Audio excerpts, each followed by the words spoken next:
La première fois que j'ai rencontré frère Antoine, j'étais en plein tournage d'un documentaire sur les loups. Une amie journaliste m'avait parlé d'un ermite qui vivait à l'intérieur d'une grotte du massif de Roquebrune dans l'arrière-pays varois. Entre deux prises de vue animalières, je rendis visite au frère Antoine pour lui proposer un rôle dans mon film. Un rôle plutôt symbolique, celui d'un homme vivant comme un loup.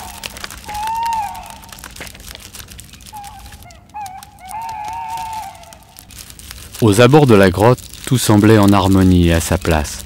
Il émanait de cet endroit une impression de calme, semblable à cette sorte de paix que je ressens lorsque je me retrouve au beau milieu de la nature sauvage à filmer les animaux.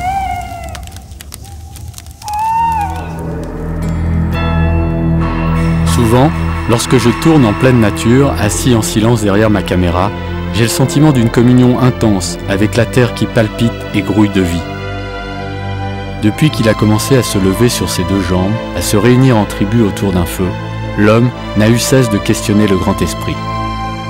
Dès que son regard a sondé le ciel nocturne où les myriades d'étoiles scintillent comme autant de mystères, il s'est mis à chercher son origine, en lui-même et dans l'univers. Cette insatiable quête est à la source de la vie mystique dans toutes les peuplades primitives. Intrigué depuis l'enfance par la question si troublante de la finalité de la vie, j'ai toujours essayé de glaner ça et là quelques étincelles de réponse, si fugitives soient-elles, à ces angoisses existentielles. Il m'a semblé les entrevoir le jour où j'ai rencontré le frère Antoine. Ce jour-là a été déterminant.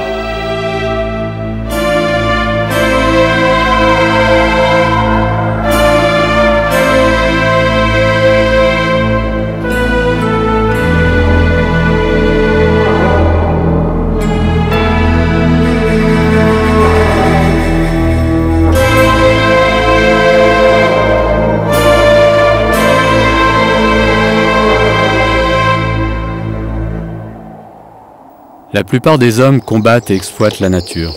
C'est pourquoi j'ai cherché sur des chemins de traverse un être capable de vivre hors du monde, dans des lieux sauvages qui ne dépendent pas de la société. Avec le frère Antoine, j'avais enfin trouvé mon acteur idéal. Il me renvoyait à l'époque des premiers moines, disciples de saint François d'Assise. Moi, je fais partie de l'OPS. L'OPS, l'Ordre des pauvres sauvages, qui a été fondé par Sainte Thérèse de l'Enfant Jésus, quand elle dit que Dieu se penche sur le pauvre sauvage comme s'il était seul au monde, comme sur une fleur sauvage qui réjouit son cœur autant que les grosses roses cultivées par les jardiniers qui sont bouffies, qui sont prétentieuses.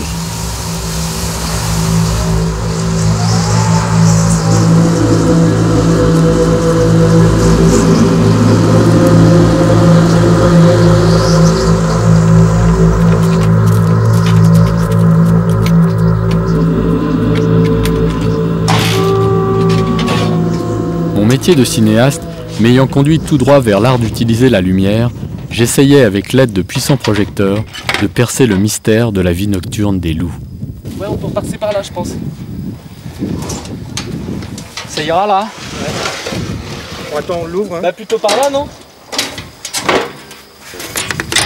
La question, on le mettra juste un peu plus loin. Là, par là. Après, je te dirai quand.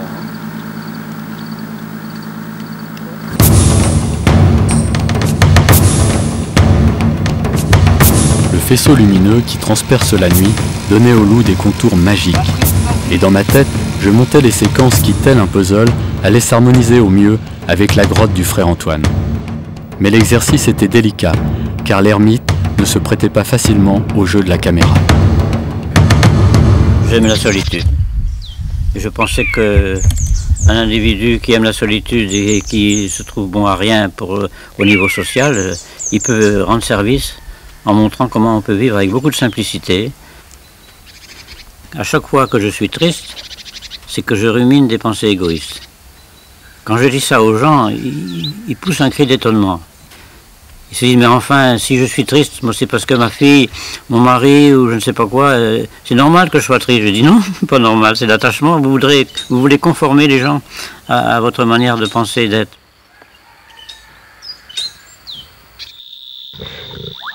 Pour moi, toute cette histoire avait commencé en Afrique, au Kenya. J'avais 18 ans et nous traquions les lions pour un film animalier dans les grandes plaines herbeuses de Masai Mara.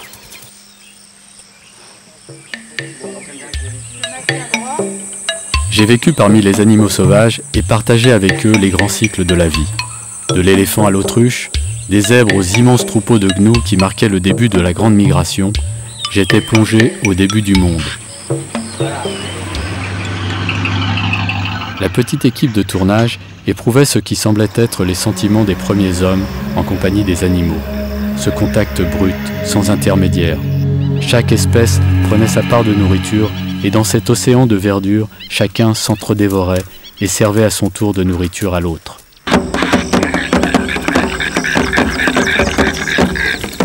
Nous étions témoins de cette chaîne sans fin, où la mort, les accouplements, les naissances s'accomplissaient dans un même souffle. Tout était instinct, rien ne pouvait arrêter ces vagues de vie.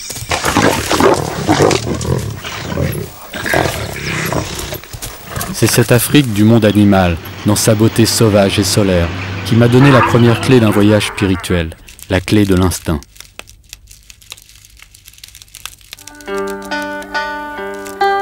Quelques années plus tard, j'écoutais frère Antoine me parler de ce même instinct qui conduit à la connaissance plus en profondeur du soi.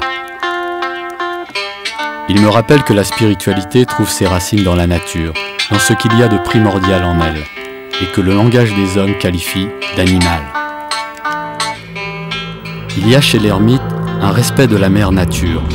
Il vit en symbiose avec elle, aux antipodes de toute volonté de domestication qui viserait à la contrôler, à la mettre sous cloche. Il ne lui porte pas atteinte, il ne la viole pas, il n'a pas de vue idyllique de la nature, il s'accorde avec elle. Pour avoir une chance de s'ouvrir au monde spirituel, il nous fallait revenir à l'instinct. C'est dans les pruniers du voisin. Si tu me trouves prosterné, non, ce n'est pas ce que tu crois. Nos tournages s'alternaient entre ceux des loups et celui de l'ermite. Nous filmions en 35 mm et notre matériel était si lourd qu'il fallait des ânes pour l'acheminer jusqu'à la grotte.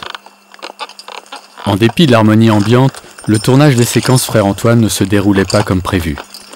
L'ermite n'aimait pas être filmé. Il se défilait. Il ne se pliait pas à nos combines. Finalement, il devint aussi difficile à filmer que le loup.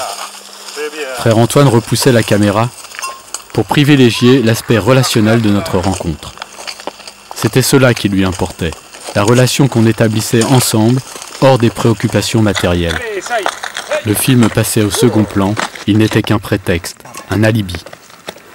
Je comprenais peu à peu que l'homme social devait perdre tout espoir d'apprivoiser l'ermite authentique, tout comme le loup.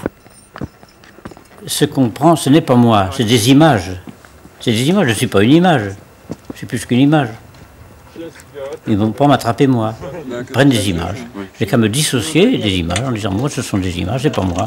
Maintenant, si c'est pédagogique, s'il y a des réponses pédagogiques à ce moment-là, j'ai pas le droit de me taire. Même si c'est entouré de beaucoup de rigolades, de blagues, même des mots quelquefois un peu des histoires un peu grossières, hein, ça ne me dérange pas, du moment que c'est pédagogique. Pédagogique, pour moi, c'est ce qui importe dans la vie, c'est aider les gens à passer de l'obscurité à la lumière, de la connerie à la sagesse. Voilà, c'est ça qui est important. Nous filmions les louveteaux. C'étaient les dernières images du documentaire, avant de retrouver la salle de montage. Par une alchimie toute magique, les séquences avec les loups se marièrent au plan tourné avec l'ermite. Le film obtint un certain succès et j'oubliais le frère Antoine. Dans le Rocher de Roquebrune, après une trentaine d'années, il y a eu un rush touristique extraordinaire, des campings partout, des caravanes partout, si bien que j'étais traqué comme une bête sauvage. Et là, c'était encore sans période limite, comme pour les sangliers. Alors j'ai trouvé une petite maison à Dieu-le-Fit, et je suis parti sans rien dire.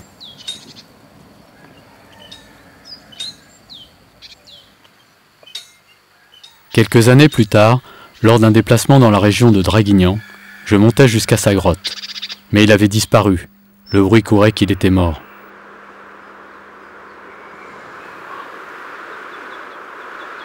À Dieu-le-Fit, petit village de la Drôme, je finis par retrouver, grâce à une émission de télévision, la trace du frère Antoine. J'arrivais juste à temps pour l'aider à déménager. Un de ses amis gendarmes, habitué de la grotte, lui avait déniché un ermitage sous des cieux plus cléments, en Corse. Michel, il a dit qu'il avait vu 2 chats très gras autour de l'ermitage. Alors moi je lui ai répondu, si la mère divine est nourrie 2 chats, il n'y a pas de raison qu'elle nourrisse pas frère Antoine. On va dans l'inconnu. C'est merveilleux d'aller dans l'inconnu. On ne sait pas ce qui nous attend.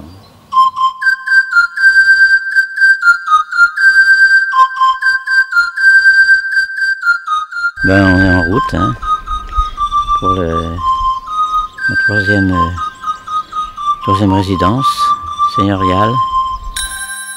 C'est au cours de ce déménagement que j'appris sa passion pour l'Inde.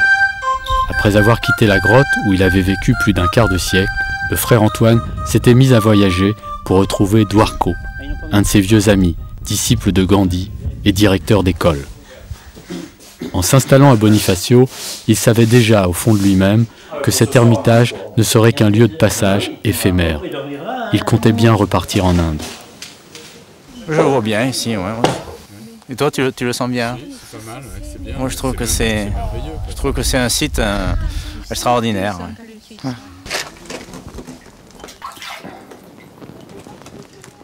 Sur la tête.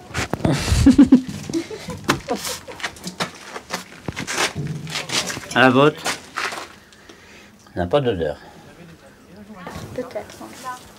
Elle est bonne? Moi, je regrette d'avoir apporté de l'eau, c'est bien meilleur. Mais moi, je me lave jamais, moi. Je me lave qu'une fois par an. Je me fais laver les pieds par Jésus-Christ le jeudi saint. C'est pas ça, la ermite, ça n'est pas.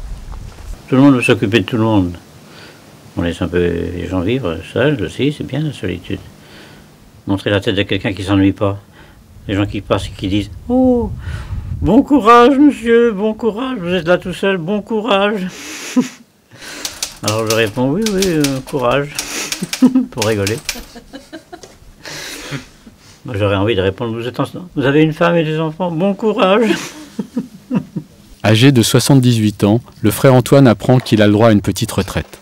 Ne vivant qu'avec 15 € par mois, il décide de mettre cette pension à la disposition d'une campagne d'opération des yeux organisée par son ami Dwarko dans la ville de Bodh Gaya, au nord de l'Inde. Le jour même où il prit cette décision, il perdait ses lunettes alors qu'il était en train de faucher un champ près de sa maisonnette de Diolfi. Pour lui, qui portait des lunettes depuis l'âge de 9 ans, c'était dramatique, mais un miracle survint. Le soir, je prends un livre et je me rends compte que je lisais très bien sans lunettes. Et voilà, c'était comme un miracle. Et alors, mais c'est pas tout. Il y a eu un autre miracle qui s'est produit, c'est que depuis, eh bien, je vois Dieu dans le sourire des enfants. Carte postale qu'on appelle terticulaire, avec 2 visions, double vision. Cette grosse bise, la Meisje mag hem opnemen onder de stoel voor u. Ook uw elektronisch apparatuur moet uitgeschakeld en weggeborgen zijn. Dieu, dans le sourire des enfants indiens, fait sortir le frère Antoine de son ermitage. Et cette fois, il m'embaucha comme caméraman, m'emmena dans son sillage pour un mystérieux périple d'1 mois au cœur du pays de Bouddha.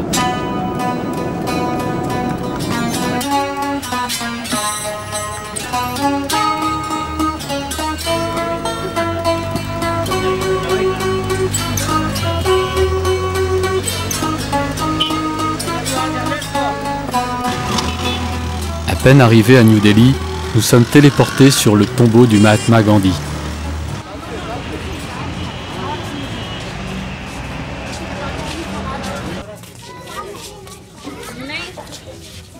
Tous les hommes sont frères. Voilà, c'est le dernier mot de Gandhi, le premier, et de Vinoba aussi. Après, Gandhi est très connu en France, mais Vinoba très peu, c'est dommage. Les grands prophètes ne sont pas des êtres qui sont forcément compris pendant qu'ils sont sur la terre.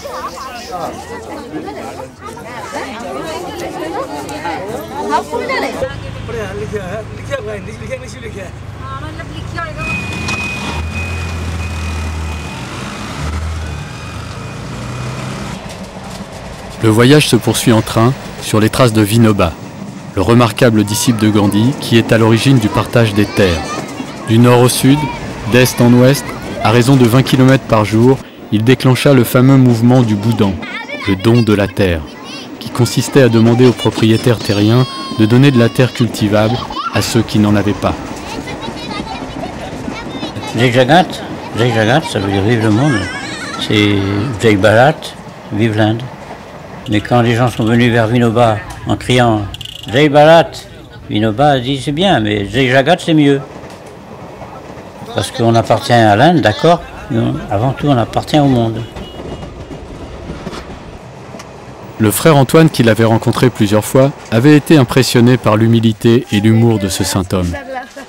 Vinoba a aussi fondé l'ashram de l'harmonie, une des écoles fondées sur les principes d'éducation de Gandhi à Bodh Gaya.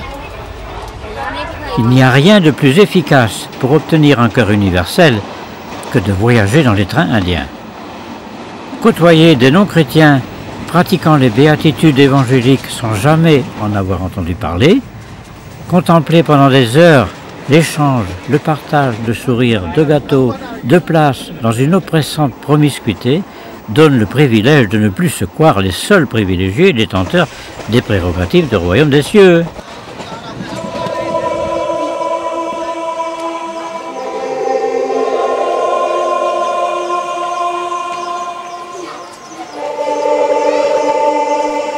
And good room, beautiful room. Nice view of the Gange. You open the window, you see the river. À Bénarès, nous avons joué aux vrais touristes et nous nous sommes laissés guider dans les ruelles étroites qui bordent le Gange. En voyant le frère Antoine tout à ses projets indiens, je remarquais un changement radical dans sa façon de vivre. Lui, qui passait son temps à fuir le monde, était parfaitement à l'aise au milieu des foules indiennes. Sa vie avait changé. Ermite solitaire se fondait dans l'humanité grouillante de l'Inde. Au bord du Gange, un jour, il y avait une maman avec un gamin de 6 ans. Le gamin se met à faire pipi dans le Gange. Et sa maman, elle l'attrape par l'épaule, en lui faisant comprendre. Moi, je ne comprenais pas l'hindi. Pour lui dire, c'est pas un endroit où faire pipi. Le Gange, c'est sacré. Et moi, en entendant ça, j'ai compris de quoi il s'agissait. J'ai pris un monsieur qui devait parler l'anglais et l'hindi en même temps. Je lui ai dit à la maman que maintenant le fleuve est plus sacré qu'avant, parce que l'enfant est plus sacré que le Gange. Et la dame, elle me fait un sourire comme ça, tellement elle était contente d'entendre ça. Elle n'avait jamais pensé à ça.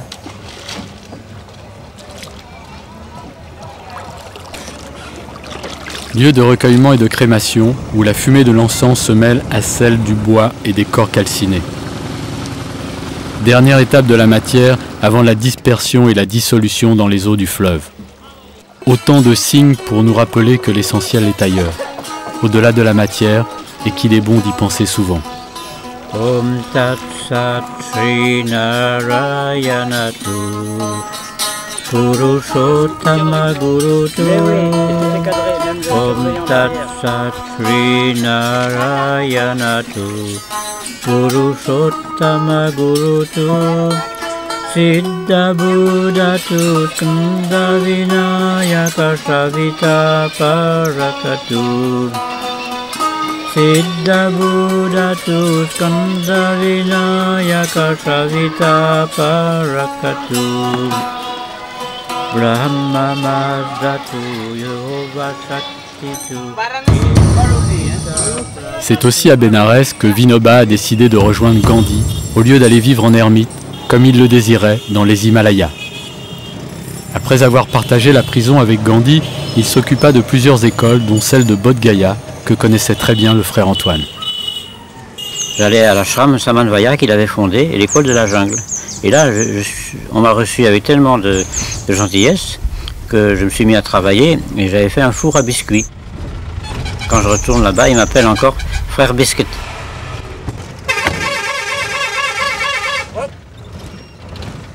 Nous n'avons pas pu trouver de train. Nous sommes donc obligés, pour continuer notre voyage, de prendre un taxi. Les obstacles se multiplient sur les routes défoncées.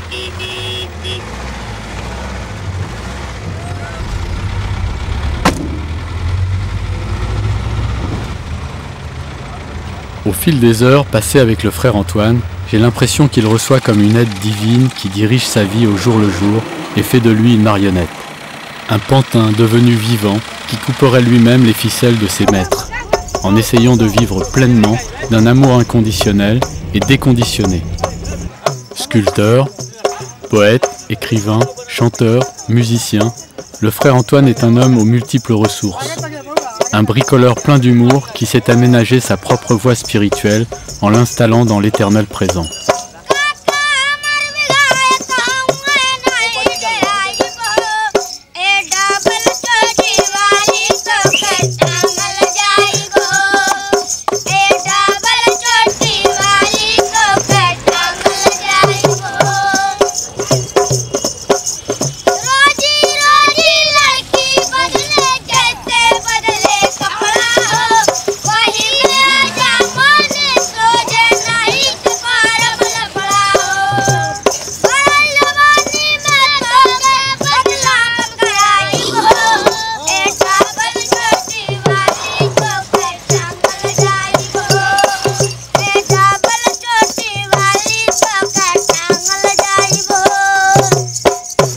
Bodh Gaya est la cité de l'accomplissement, celle-là même où le Bouddha Gautama a eu son illumination, fruit d'un long travail intérieur et solitaire.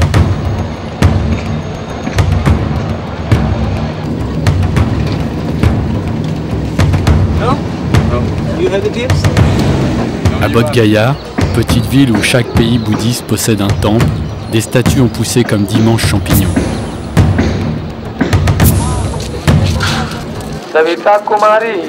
Dès son arrivée, frère Antoine est entraîné par son ami Dwarko à la cérémonie de bénédiction en l'honneur de tous les médecins et infirmiers qui allaient accomplir bénévolement 22 000 opérations des yeux. De gigantesques tentes ont été montées à proximité de l'ashram de Dwarko pour accueillir les milliers d'opérés. Du vivant de Vinoba, Dwarko a pris la direction de l'ashram de Samanvaya. Cet octogénaire est à l'origine d'un projet humanitaire grandiose dont il s'occupe depuis plus de 20 ans. Des opérations des yeux gratuites pour les plus déshérités de son état. C'est ainsi que chaque année, des milliers de patients affluent vers la cité bouddhiste. Les opérés sont de plus en plus nombreux. Cette année, ce sont 22 000 opérations qui seront effectuées en 26 jours. 26 docteurs de l'État du Gujarat, assistés de 150 infirmières, vont travailler jour et nuit au service des plus pauvres. Je dis au médecin, vous ne pourriez pas m'ouvrir mon troisième œil? Et en souriant, il me dit, pour ça, il faudrait que le mien soit ouvert. Alors je lui dis, comment pouvez-vous douter que votre troisième œil soit ouvert, l'œil de l'amour? Il poussa l'oreiller à la place de lui, dans les bras de sa belle, au milieu de la nuit. Embrassa son enfant, sauta par la fenêtre, laissant tout son avoir, sans perdre un poil de lettre. Ayant quitté souliers de diamants tout cousus, les gouttes de rosée ornèrent ses pieds nus, vidant ses intestins des viandes de la veille. Il s'embauma de fruits de santal et d'oseille. Chantais-je là les faits d'un homme de jadis? Chantais-je là les faits d'un homme d'autrefois? Non, non, non, pas du tout, je chante à pleine voix le meilleur de moi-même et le meilleur de toi. Bodh Gaya est avant tout le lieu où Gautama dit le Bouddha a reçu l'illumination. Le Dalai Lama, qui est souvent de passage dans ce sanctuaire, a dit un jour à Dwarko, « Moi j'enseigne la compassion, vous la vivez. »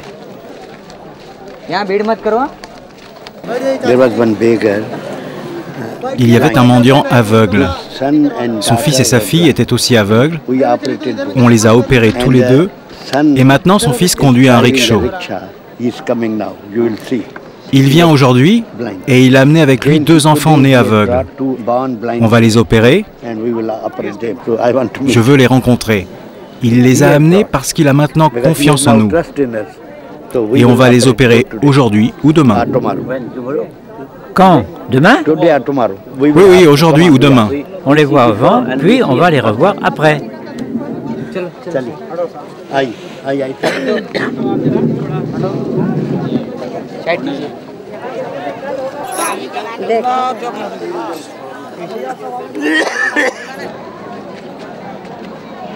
Trois mois plus tôt, les médecins avaient sillonné en jeep les villages environnants pour examiner les futurs patients à traiter. Ils leur avaient remis une fiche avec la date de leur rendez-vous. Chaque patient peut être accompagné par la personne de son choix pour l'assister durant l'hospitalisation.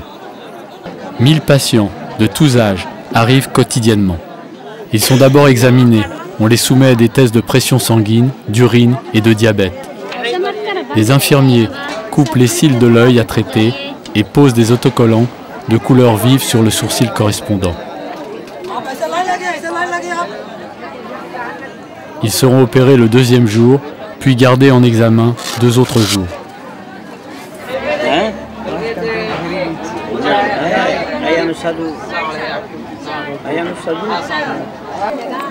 आपका नाम क्या है? It is very interesting.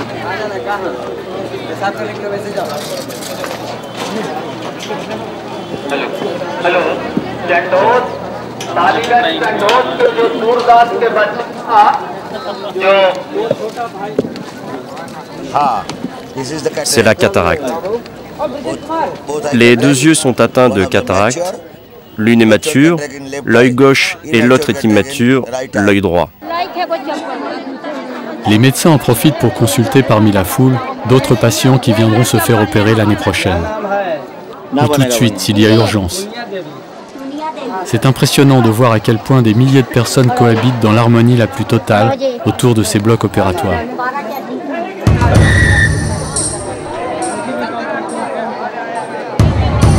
Reader, can you help me? Can you help me? Yes.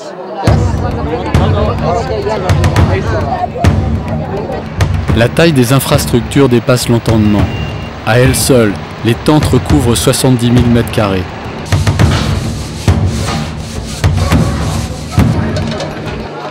L'ashram de Dwarko offre les 3 repas quotidiens. Ce sont donc 15 000 repas qui sont servis chaque jour, à base de riz, de légumes, de soupe de lentilles et de galettes de blé ou chapati, comme le veut la tradition indienne.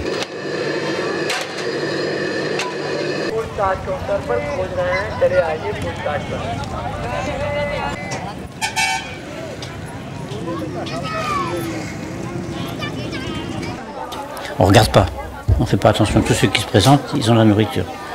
Qui viennent pour l'opération des yeux ou qui viennent pour chaparder, il n'y a pas de réglementation, il n'y a pas de police. Ils font un tri entre ces gens-là. Je pense que tous ceux qui viennent, on pense qu'ils ont faim. Même s'ils passent 3 ou 4 fois, c'est qu'ils sont gourmands. Voilà. Et on ne va pas refuser, on ne va pas se préoccuper de la question de savoir qui c'est qui a droit, qui c'est qui n'a pas droit. On pense que tous ceux qui se présentent là, ils ont le droit.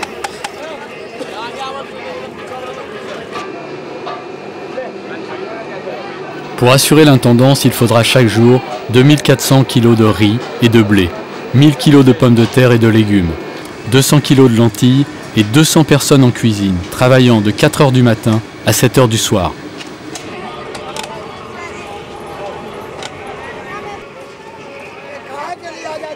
Situé dans la plaine du Gange, l'état du Bihar est la région la plus pauvre de l'Inde. Les conditions de vie y sont rudimentaires et l'hygiène misérable. C'est un véritable défi pour cet ashram de prendre en charge un aussi vaste projet humanitaire. Acha, oui, la pédagogie de l'Inde, c'est regarder en face l'évanescence de toute chose, savoir embrasser la beauté du monde et savoir la lâcher au temps voulu. Garder le même sourire quand tout fout le camp et quand tout nous comble.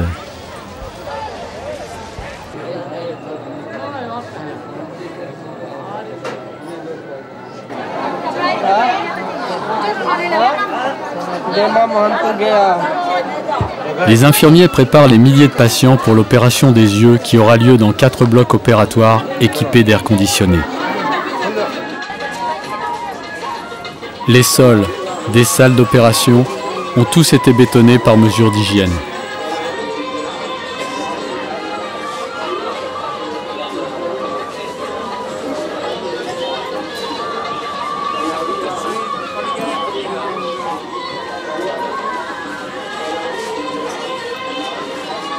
L'ultime préparation consiste à coudre les paupières afin d'empêcher les battements de celles-ci au cours de l'opération.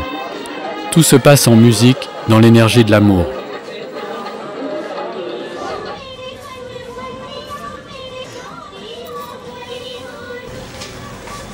Grâce à une technologie moderne, alliée à une chirurgie de précision, les 26 docteurs qui offrent leur temps et leurs compétences pourront ainsi opérer la cataracte, le glaucome et autres affections oculaires.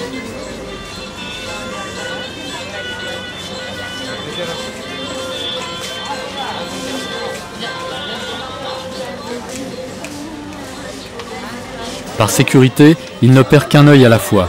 Le patient devra revenir l'année suivante, si besoin est, pour l'autre œil. L'opération d'un œil coûte 1000 roupies, moins de 20 €. Le coût total est estimé cette année à 13 millions de roupies, soit 230 000 €. Dwarko, dans sa grande discrétion, ne fait pas de publicité pour trouver des sponsors. Il dit que depuis le début, les généreux donateurs se sont manifestés chaque fois plus nombreux, ce qui lui a permis d'offrir davantage d'opérations. Dans sa grande humilité et un total anonymat, Dwarko a ainsi pu faire don de 200 000 opérations en 20 ans. Om Tat Sat Sri Narayanatu Purushottama Gurutu Siddha Buddhatu. L'amitié qui lie le frère Antoine et Dwarko est surprenante. Leur mode de vie est si différent. À l'ashram, l'ermite retrouve une manière d'enseigner qui était celle de Vinoba dans la plus pure tradition de Gandhi. Le but essentiel des écoles que dirige Dwarko n'est pas l'accès exclusif à un savoir scolaire. Il s'agit avant tout, pour la plupart des élèves, de gagner leur autonomie là où ils sont, c'est-à-dire dans leur village, dans les campagnes, en ayant appris à cultiver et à s'occuper des animaux. Au-delà de leurs différences religieuses, ils reçoivent une éducation basée sur la recherche de l'harmonie à travers des choses concrètes.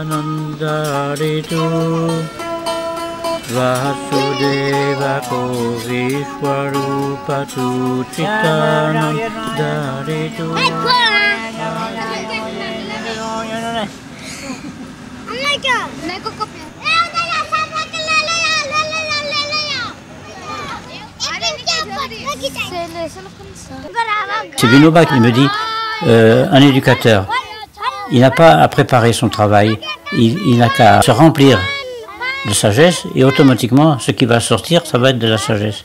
Même s'il parle de choses anodines, ce qu'il a dans son cœur va sortir d'abord. Si on médite vraiment, si on prie, on donnera des réponses qui vont faire du bien.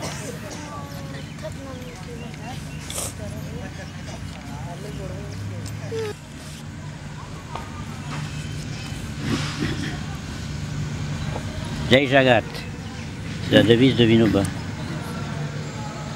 et des enfants de l'école.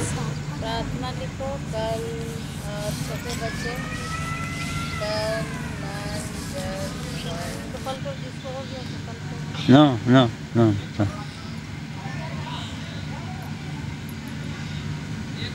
Ah, ticket. Où est le temple? Où est le temple ici? Saint Paul dit, ne savez-vous pas que votre corps est le temple du Saint-Esprit? N'empêche que tout le monde va le chercher dans un truc en pierre.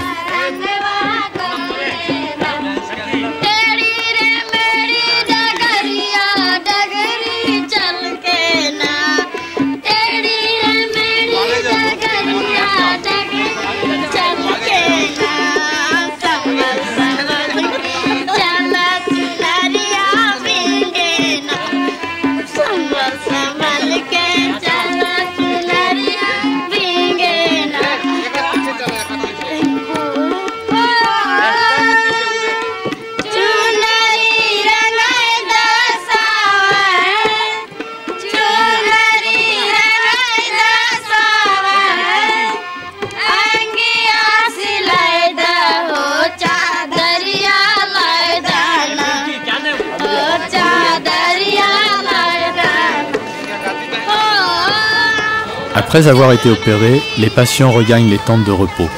Ils resteront 2 autres jours dans l'enceinte de l'ashram en attendant que tous les contrôles nécessaires soient effectués.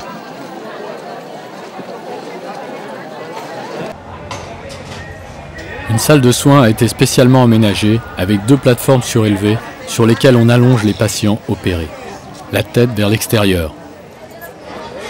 Une équipe de médecins et d'infirmières inspecte les yeux. On détecte les éventuelles infections. On met des gouttes, on pense, sans jamais perdre une seule minute.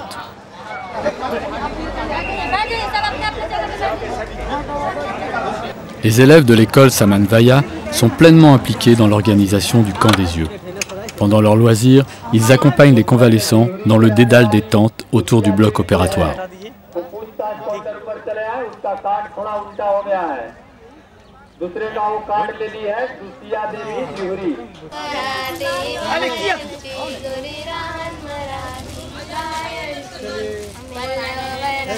L'ashram offre à chacun des 22 000 patients des médicaments, des lunettes solaires à protection latérale et un pullover.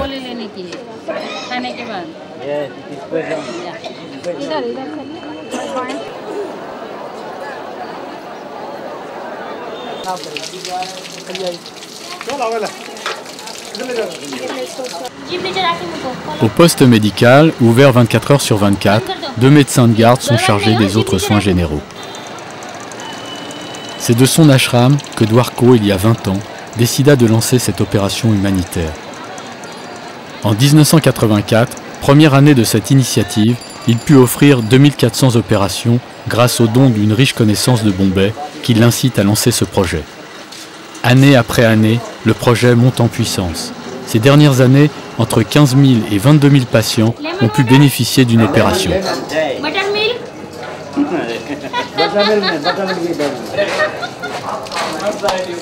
Ce ne sont pas les Indiens qui ont inventé la vache sacrée, ce sont les Occidentaux qui ont inventé la vache profane. Ça veut dire que toujours chez nous c'est profane et en Inde tout est sacré. Si la vache est sacrée, c'est que tout le reste est aussi. Les enfants sont sacrés en Inde. Un enfant de 12 ans, de 10 ans, un gars ou une fille, ils peuvent se promener dans les rues des bras ballants à minuit dans les rues de Bombay, de Delhi. Pas de problème, il n'y a pas de psychose. Dwarko a dit qu'on pouvait aller à l'école de la jungle quand on voulait, avec Vimla. Ah oui? Oui, demain midi, après le repas.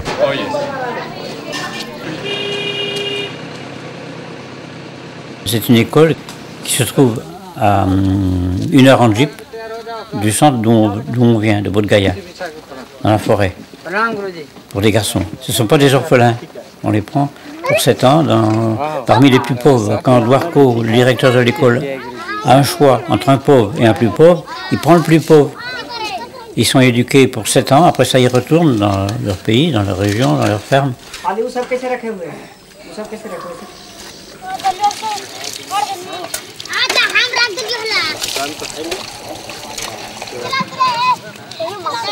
Alors le matin, les enfants se lèvent très tôt, à 4 heures.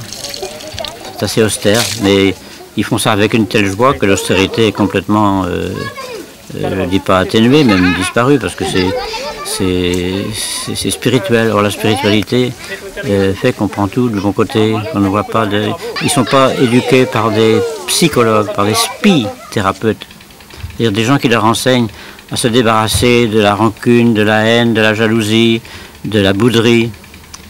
Si bien que tout se passe dans la joie dans cette école.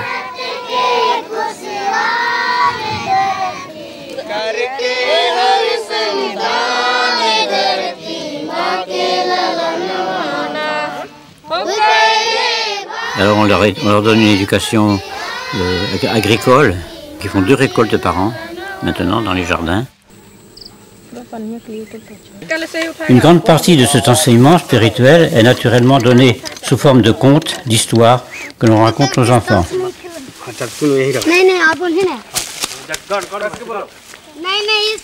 La violence est tristesse, la non-violence est humour. La violence est tristesse, la non-violence est humour.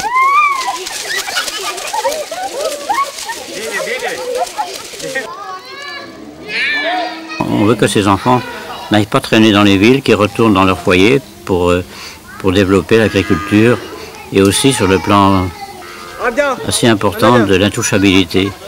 Ce sont des intouchables qui sont au banc de la société.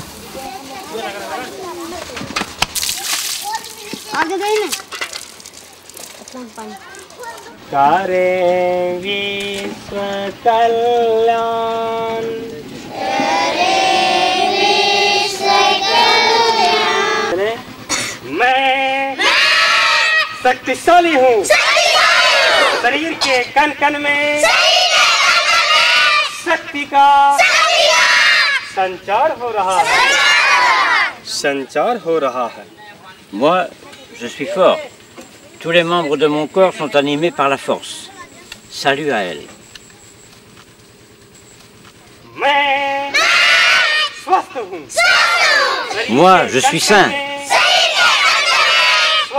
Tous les membres de mon corps sont animés par la santé. Salut à elle. Moi, je suis heureux. Tous les membres de mon corps sont animés par le bonheur. Salut à lui. Moi, je suis sacré. Tous les membres de mon corps sont animés par la sainteté. Salut à elle. Moi, je suis beau. Tous les membres de mon corps sont animés par la beauté. Salut à elle. Fine, good.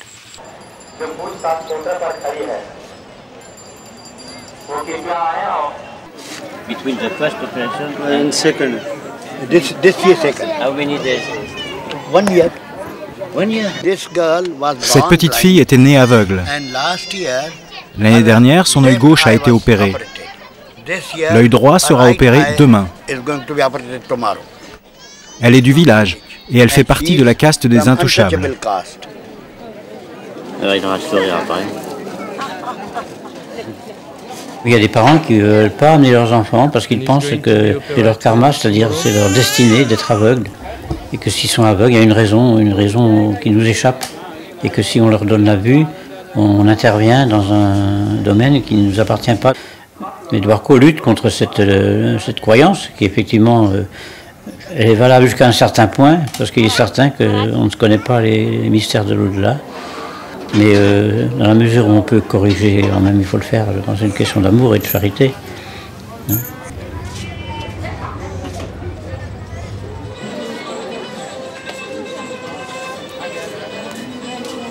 Un jeune patient est anesthésié. Les enfants doivent être complètement endormis pour subir les opérations. Ce qui n'est pas le cas des adultes, qui ne sont anesthésiés que partiellement. Toutes ces opérations se déroulent à la chaîne, mais dans une ambiance concentrée.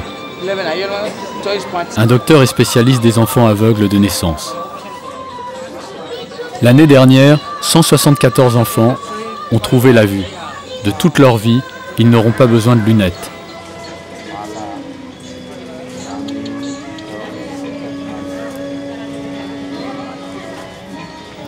Toujours soucieux d'apporter un plus grand soutien aux nécessiteux, Douarco mène en parallèle un programme d'aide à l'éducation et de soins médicaux aux enfants de sa région, les futurs adultes de ce pays.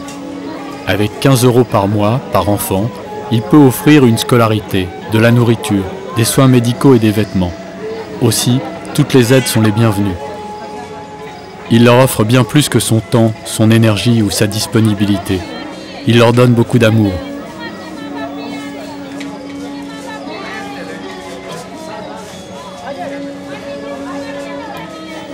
Le frère Antoine m'avait conduit au-delà de mes préoccupations de cinéaste. Grâce à lui, j'avais reçu un cadeau extraordinaire, une leçon de vie, un bain d'amour inconditionnel, à Bodh Gaya, tout près du jardin du Bouddha.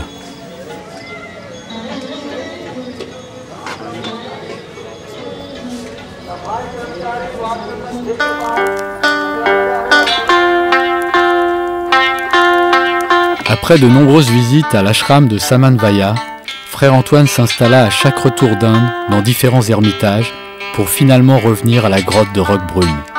À l'âge de 81 ans, il lui arrive parfois de songer à la relève. Un jeune garçon nommé Mathieu, qui l'avait aussi accompagné en Inde, s'installa pour quelque temps dans la grotte. Vous avez lu les livres du frère Antoine? Non.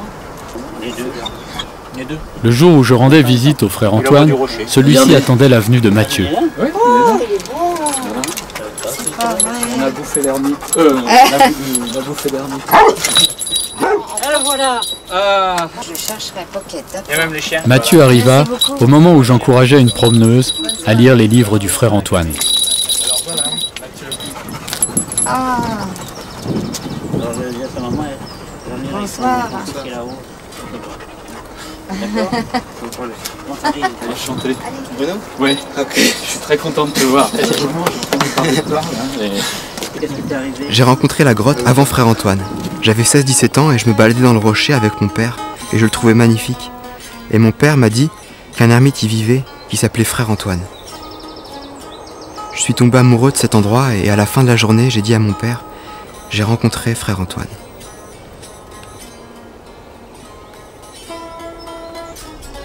Parce que dans mon cœur, je l'avais vraiment rencontré, mais pas en réalité. Il était déjà plus là. J'ai cherché des bouquins à lui et je voulais y retourner chaque été à la grotte. Je voulais y retourner, mais j'étais pas prêt intérieurement à y aller. En fait, pendant tout le temps où je le croyais en Inde, pendant 5 ans, il habitait à 20 km de chez moi. Alors j'ai pris mon sac à dos, j'y suis allé, je suis arrivé in extremis, et à 24 heures près, on ne se serait jamais rencontrés.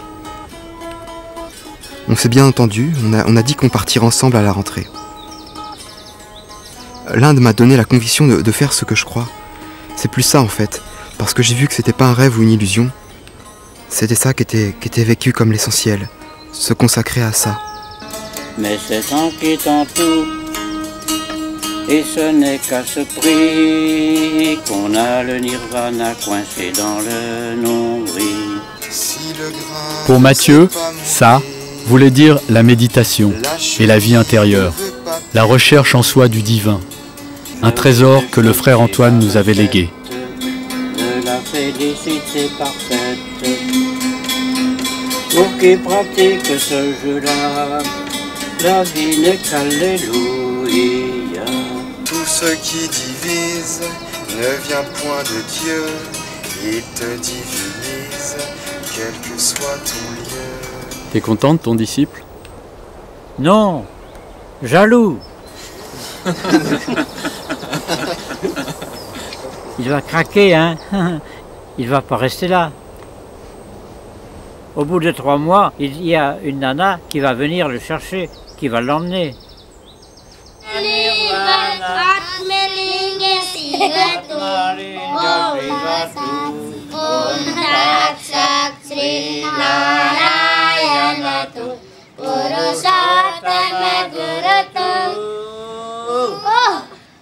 Combien de gens voudraient la paix de l'éveiller, sans quitter le château, la femme et l'oreiller. Mais c'est en quittant tout, et ce n'est qu'à ce prix, qu'on a le nirvana coincé dans le nombril. Chantais-je là l'effet d'un homme de jadis, chantais-je là l'effet d'un homme d'autrefois. Non, non, non, pas du tout, je chante à pleine voix, le meilleur de moi-même et le meilleur.